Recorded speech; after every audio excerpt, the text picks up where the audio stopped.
Hello, good afternoon mga ate. Welcome po kayo dito sa housemaids.ph.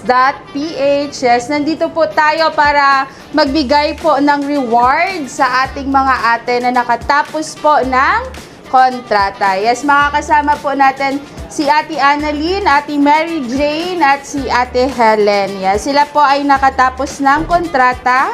Mga ate, kamusta? Okay lang. Lahat po ba nasa employer pa? Yes, continue po sila sa mga employer po nila dahil mababait po ang kanilang napuntahan. Yes, dahil dyan, ito na po ang inyong reward. Wow, reward! Yan, congratulations mga ate. Yan, naman sa tayo sa housemaids.ph. Thank you mga ate, thank you din sa inyong tiwala po sa amin. Kaya mga ate, sa inyong mga nanonood dyan, ano pa ang hinihintay nyo? Apply na! Bye! Tapos